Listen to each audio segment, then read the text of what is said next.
Hi, this is Country Carrie. Yesterday, Steve and I decided to snowshoe into our bunkhouse so that we could experience off-grid winter camping, so that we could learn better what to do when there is outages due to power outages or natural disasters. And so our main focus today is on heating, and we are also finding out things about cooking as well. So let me share some of the things that we've learned. Now, we have this old Peggy Washington cook stove. It worked out great just to light it and warm up our small building here, our small room.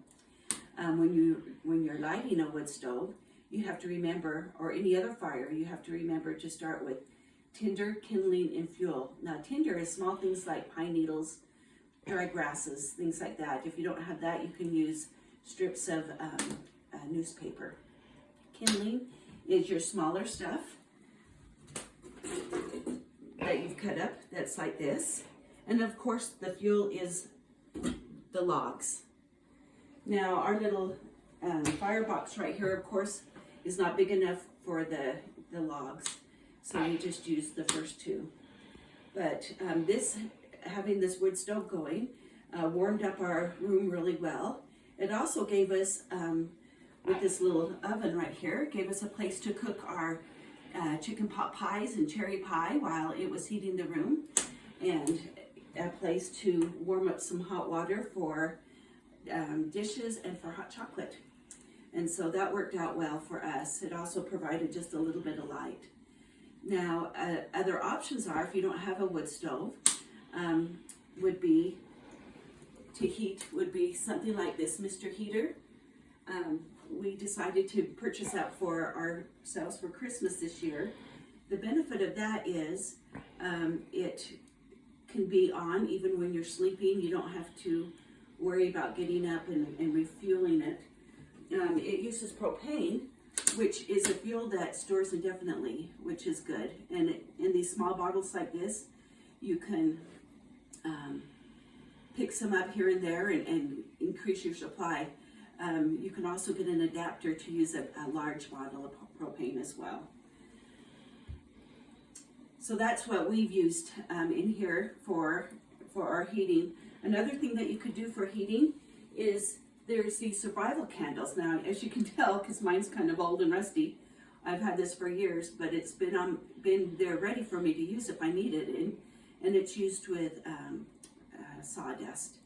And this would also provide not only heat, light, but also you could put something on top, elevated on top for a cooking surface. Either that or just punch holes in around the side for air and then cook right on top of here. Something that we've made a lot when we were doing scouts are these little buddy burners. Now, this is something that you just use your tuna fish can for, or you can get chicken in here or clams or whatever you use to eat.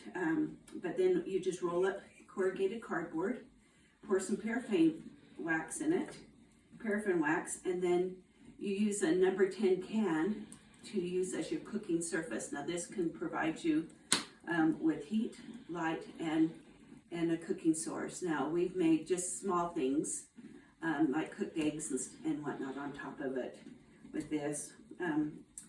So those are some heating items. One of the things that we did also for heat, to heat up our beds, was we used this old-fashioned bed warmer. Now, we didn't put coals in it like they would have done back in the day. Instead, we just actually put this on top of here, warmed it up, and made this hot and put it inside our beds. Now, do you see these frying pans right here? These could also be used as a bed warmer. Also, if you have rocks or bricks, you could bring them in and set them on top of here and use them as well.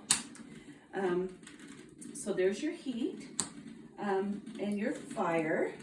Now, one of the things I was given this year for Christmas was some matches, which was a great idea. Sounds like my percolator's, my water's hot. I'm gonna move that over a little bit. Which was a great idea. And also I received some candles which is a great gift idea, and also very functional for when you need extra light. Now, one of the things that I've done before with these matches is I've actually dipped them in some of the wax to make them so that they're waterproof when it's melting. You could actually even buy some little fire starters. This one has a magnifying glass in it, some flint and steel, so when you don't have those matches. Speaking of matches, I actually like the Strike Anywhere matches the best. With the light, we used our kerosene lantern right here. One of the things that we found out is our fuel that we had actually got frozen. So we had to wait till this thawed out a little bit before we poured some more in there. So this time we're going to fill them up before we leave so that there's less to thaw out to use. Now, one thing with kerosene and also the Coleman white fuel is you have to make sure you ventilate. You crack your window so that you allow oxygen in. In fact, what we have here is we brought our carbon monoxide detector because we're trying to see what's safe. But remember, just for something just over $20, you can save your family's life. Also with the light, we have our hurricane lantern.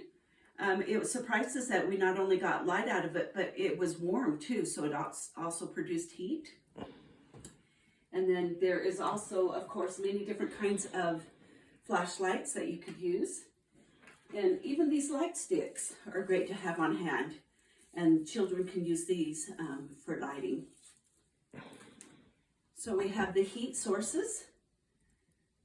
We have lighting sources. And we have cooking ways.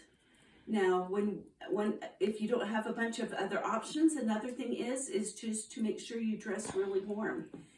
We actually, when we slept, we put double bedding on our beds, and that helped. And also next time we're going to bring some caps for our head. Those pioneers knew what they were doing when they wore caps to bed. That's all I have for now. I hope you'll work towards your heat, cooking, and light safety for in case you go winter camping or in case you have a power outage or a natural disaster. Let's learn about this now while we don't need to know it and have fun with it. Thank you for joining me. This is Carrie.